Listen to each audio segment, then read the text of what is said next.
ચાલો બાળકો, હવે 14મી જાન્યુઆરી તો તમને ખબર જ હશે કે 14મી જાન્યુઆરી આપણા ઉત્તરાયણ હોય છે, મકર સંક્રાંતિ. ઉત્તરાયણના દિવસે બધા નાના નાના બાળકો મોટેરાઓ પતંગ ચગાવતા હોય છે.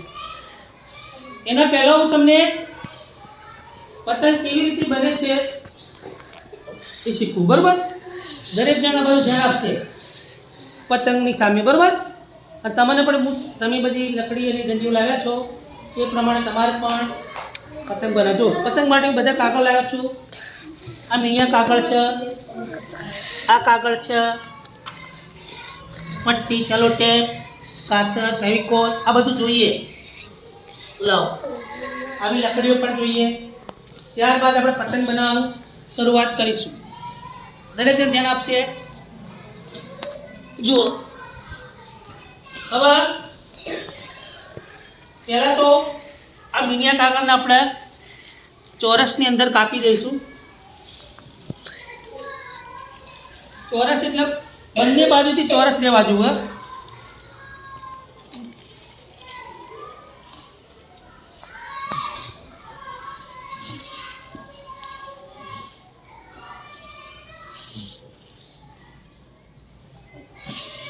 એક કાગળ છે એને આપણે બે ચોરસ બનાવી દઈએ.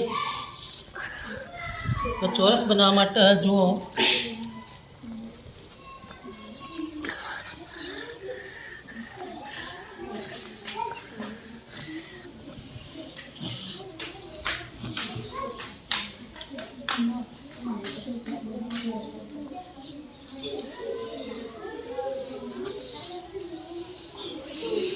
આ જે વધારાનો ભાગ છે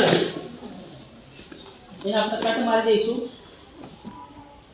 એટલે કાગળ ચોરસ બની જશે.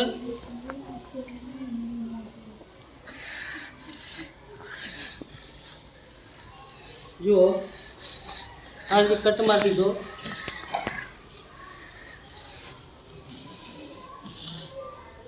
એટલે કાગળ ચોરસ બની ગયો. તો બંને કાગળ પતંગ જેવા ચોરસ બની ગયા. હવે અને આપણે વચ્ચેથી કાપી દઈશું.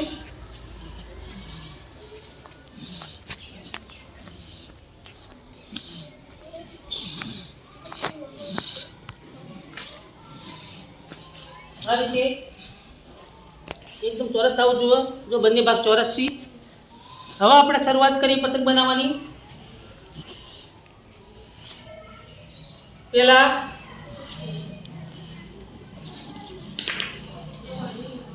ઊભી પટ્ટી ચોંટાડીશું. લાવો, ઊભી પટ્ટી લાવો.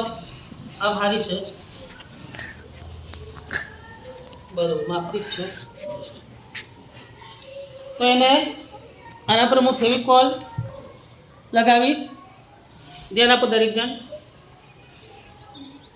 ફેવિકોલ ગુંદર કરતા આમાં ગુંદર કામ ના આવે. શું કામ આવે? ફેવિકોલ. ફેવિકોલ મજબૂત હોય એટલે ફળ દઈ અને ચોંટી જાય, બરોબર?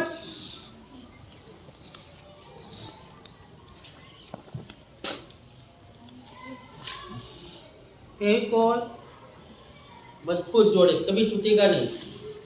ખબર ને? તો તમારે એડવર્ટાઈઝ જોઈ છે. ફેવિકોલ મજબૂત હોય. જો આ રીતે કરું છું હું. દરેક જણ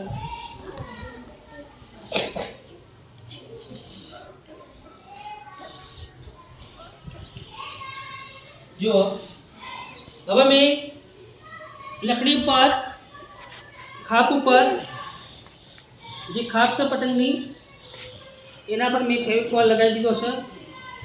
જો, હવે જો, હવે આ પતંગ ઉપર લગાવું છું હું.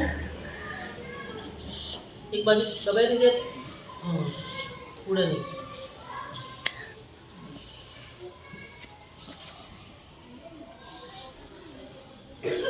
જો, હવે ખાપ એ મીડિયા કાગળ સાથે એકદમ રીતે ચોંટી ગઈ, બરોબર? अब प्रथम पगलू पतंग बनाना प्रथम पगलू अपने પૂરું કર્યું. જુઓ પહેલાં આ રીતે જુઓ, તમને પણ પછી હું જ્યારે કહું ત્યારે તમે પણ આ રીતે પતંગ બનાવજો. હવે બીજું પગલું ચાલુ કરું છું. હવે ધ્યાન આપજો. બીજું પગલું છે